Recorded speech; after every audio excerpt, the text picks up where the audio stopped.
नमस्कार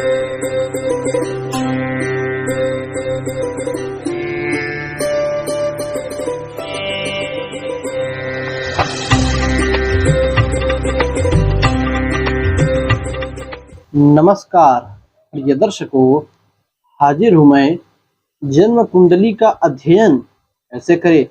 किसी की जन्म कुंडली देखना हो, विश्लेषण करना हो, कोई यजमान आया आपके पास, पंडित जी मेरा ये प्रश्न है, ये कुंडली आप देख लीजिए, इसमें ग्रहों की युति क्या कह रही है, ग्रह क्या कह रहे हैं, मैं ये काम कर पाऊंगा कि नहीं, मैंने अभी पढ़ाई चालू की है तो कौन सा विषय पढूं, कौन सा सब्जेक्ट पढूं, या मैं धन कमाने के लिए, पैसा कमाने के लिए विदेश जा रहा हूँ, वहां पर सक्सेस हो पाऊंगा कि नहीं, कि मैं कौन सा काम करूं मुझे जो है अच्छा धन मिले, अच्छी खासी इनकम हो, अथवा मेरे बच्चे का, मेरे विवाह का योग कब तक बन रहा है, विवाह मेरा होगा भी कि नहीं, मेरी संतान नहीं हो रही, संतान योग कब तक बन रहा है, संतान होगी भी कि नहीं होगी। तो ये दर्शकों, ऐसा प्रश्न यदि आपसे भी लोग करते हैं और आप समझ ना पा रहे हो कि कुंडली देखी तो कैसे देखें, या कुंडली देखने की क्या नियम है, क्या विधि है, आप नहीं जानते हो, तो आइए उस विषय को लेकर हाजिर हूँ। और इस वीडियो में आज आपको 5 ऐसे पॉइंट बतलाऊंगा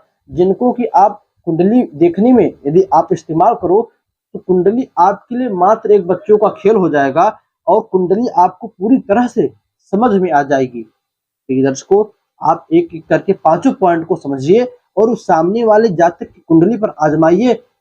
आप पाएंगे कि सटीक सारी व्यवस्थाएं, जैसा कि वो जो बातें वो जातक आपको नहीं बतला सकता था, वो बातें आप उसके विषय में बतला रहे हो, और वर्तमान समय में उसके साथ क्या हो रहा है, क्या चल रहा है उसकी जिंदगी में, ये तक आप बतला सकते हो। बने रहिए इस वीडियो पर। आइए एक एक करके 5 पॉइंटों की बात करें। तो पहला पॉइंट है लग्न भाव। देखिए, हम पहले हमें किसी की भी कुंडली का अध्ययन करना होता है तो हम ये जाने कि वो जातक है कैसा, उसका स्वभाव कैसा है, क्या उसके लग्न में ऐसी राशि बनी है जो सिर्फ सपने दिखाती है, कि ऐसी राशि है जो सपनों को पूरा भी करती है, मेहनत भी करवाती है। भाई, कुछ राशियां होती है ऐसी, मिथुन राशि आपकी, आप जातक सिर्फ सपने देखता है, ये करूंगा, वो करूंगा, ये करूंगा, जैसे मोबाइल हाथ में आया या कुछ भी हाथ में आया, अरे छोड़ा, जवन हुई तवन हुई। उसके बाद सिंह राशि, खरबों अरबों रुपए की बात कर रहा है, करोड़ों रुपए की बात कर रहा है, किंतु 10,000 रुपए का काम है, 10,000 मिल गए, छोड़ो, खरबों रुपए बाद में मिलेंगे, चलेगा। जितना देखिए, शेर क्या है, पेट भर जाए तो उसके ऊपर से हिरन भी कूद कर चला जाए, उसको शिकार से नहीं मतलब, सिर्फ सोता रहता है, भूख लगी है तब शिकार करने के लिए निकलता है। इसी प्रकार लग्न में जो राशि बनी हो, वो राशि कैसी है, सपने दिखाने वाली है कि सपनों को पूरा करने वाली है, सबसे पहले आप ये देखिए। उसके बाद लग्नेश की क्या स्थिति है, लग्नेश कहाँ पर बैठा है, लग्नेश के ऊपर और लग्न के ऊपर किन किन ग्रहों की दृष्टि है, आप उसको देख लीजिए। इससे आपको समझ में आ जाएगा कि उस जातक के अंदर कितना क्षमता है, कितनी क्षमता है कि वह अपने उस काम को पूरा कर सकता है कि नहीं। यह पहला पॉइंट था। अब बात करें दूसरे पॉइंट की, तो दूसरा पॉइंट है वह जिस भाव से प्रश्न किया है। धन से प्रश्न किया है तो 11वें भाव को देखिए, विवाह शादी के लिए प्रश्न किया है तो 7वें भाव को देखिए, पढ़ाई के लिए प्रश्न किया है तो 5वें भाव को देखिए, कि ये पढ़ना चाहता हूँ, पढ़ाई में सक्सेस मिलेगी कि नहीं, तो 5वें भाव को देखिए। उस भाव की क्या स्थिति है, उस भाव में कौन सी राशि बनी है, उस भावेश की क्या स्थिति, जो भाव का स्वामी है उसकी क्या स्थिति है, कहाँ पर वो बैठा है, उस भाव में कौन कौन से ग्रह बैठे हैं, और उस भाव पर किन किन ग्रहों की दृष्टि है, इन सभी को देखिए। इससे आपको उस भाव की स्थिति समझ में आ जाएगी, भाव अच्छा है, मध्यम है, कि बिल्कुल खराब है, कि बिल्कुल सही है। देखिए, लग्नेश एकदम मजबूत हो, बीच का हो, या एकदम बेकार हो, इससे समझ में आ जाता है जातक के अंदर क्षमता कितनी है। दूसरी चीज, जिस भाव से प्रश्न किया हो उस भाव को देखिए, वो भाव कितना अच्छा है, एकदम बेकार है, बढ़िया है, एकदम सही है, इससे भाव की स्थिति समझ में आ जाती है। अब लग्नेश भी बढ़िया हो और भाव भी बढ़िया हो, तब समझिए थोड़ी बात बन जाएगी, मेहनत करें सक्सेस मिल जाएगी। किंतु अभी रुकिए, अभी 2 पॉइंट हुए हैं, 3 और बचे हैं। इतना सब देखने के बाद उस भाव के कारक ग्रह को देखिए। 5वें भाव की बात है तो पांचवा भाव में 2-3 ग्रह कारक होते हैं। पुत्र संतति के लिए शुक्रदेव कारक है, विद्या संतति के लिए आपकी गुरुदेव कारक है। तो किस चीज से प्रश्न है? पुत्र के लिए प्रश्न है, संतान के लिए तो शुक्र की क्या स्थिति है ये देखिए। पढ़ाई से प्रश्न है तो गुरुदेव की क्या स्थिति है, कहाँ पर बैठे हैं ये देखिए, कितना अंश बल है। भाव हो गया, भाव कारक हो गया और लग्न हो गया। तीनों को आपने बकायदे देखा तो आधी कुंडली आपके समझ में आ जाएगी। ये इससे आप पकड़ लोगे कि कितना उस, यदि आप देखो पुराने ज्योतिषी हो तो बस आप इतने से ही समझ जाओगे कि सामने वाले जातक को क्या कहना है, क्या बताना है। किंतु भी नए नए सीख रहे हो तो इन तीनों सूत्रों को देखने के बाद आप थोड़ा बहुत अपना मनोविज्ञान लगाओ, अपना कॉमन सेंस लगाओ कि ये जातक है कैसा, ये जातक है कैसा। खरबों अरबों की बात कर रहा है, विदेश जाने की बात कर रहा है, क्या इसकी पहुंच है उतनी?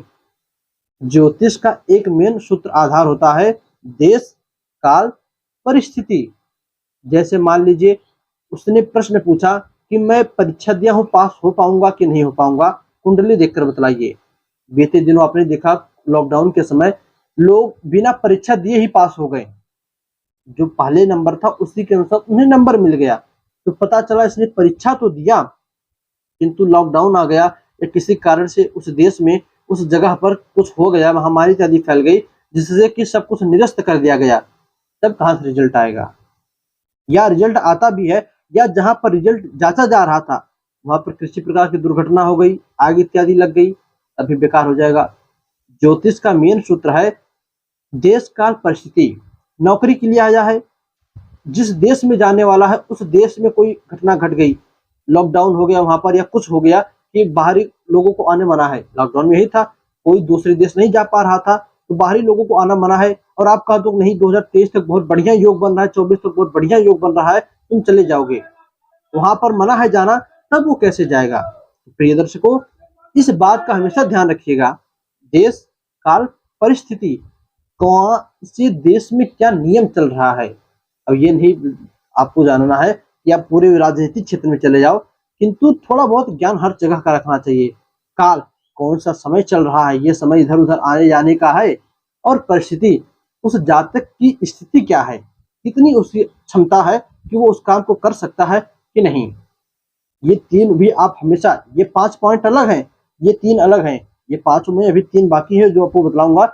इन 3 को हमेशा आप ध्यान रखिएगा, तब आप ज्योतिष को सही मायने से समझ पाओगे। खैर वो 3 अलग हो गए, आप ध्यान रखिए।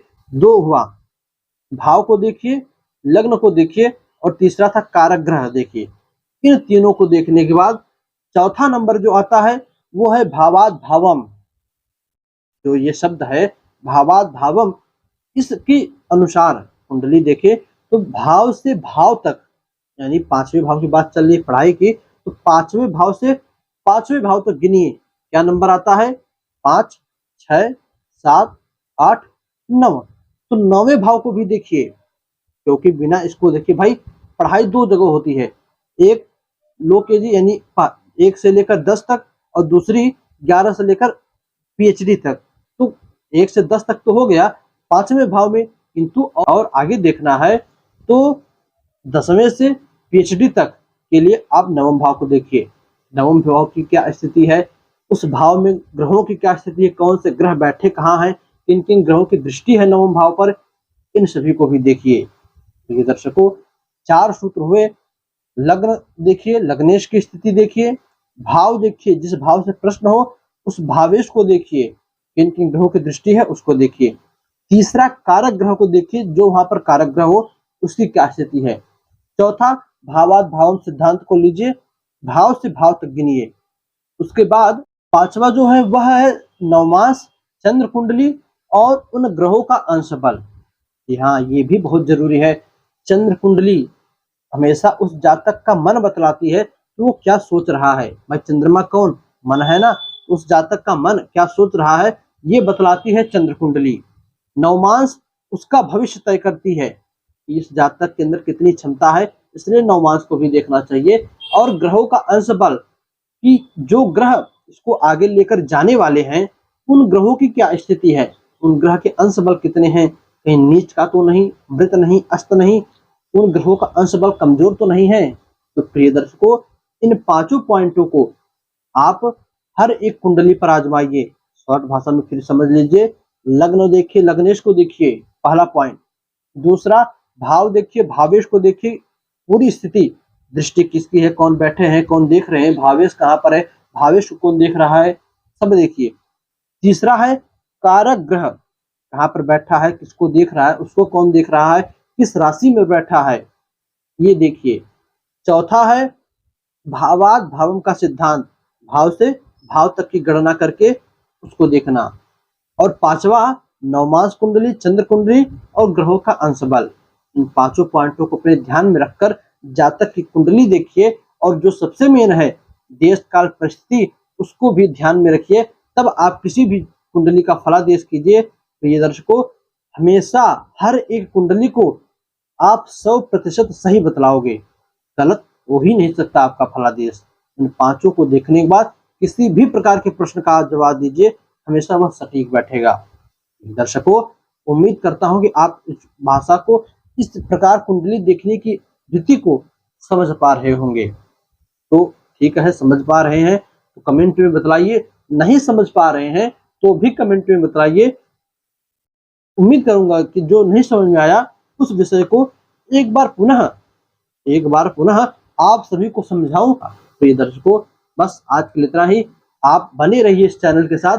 धीरे धीरे हर एक सूत्र, हर एक ज्योतिषी कार्यक्रम, उपाय, तंत्र मंत्र आपको मिलते रहेंगे वीडियोस के द्वारा। देखते रहिए, सीखते रहिए। और कुंडली मात्र आपके लिए, आप विश्वास मानिए, 1.5-2 साल बाद, ज्यादा समय नहीं, धीरे धीरे महीने 2 महीने में 20 दिन पर एक ऐसे ही जो है कुंडली से संबंधित वीडियो आती रहेगी। बड़ी ही आसानी से आप कुंडली के हर एक पहलू को समझ जाएंगे। तो बस आज के लिए इतना ही। इजाजत दीजिए, पुनः मुलाकात होगी किसी नए वीडियो में, नए टॉपिक के साथ। तब तक के लिए नमस्कार।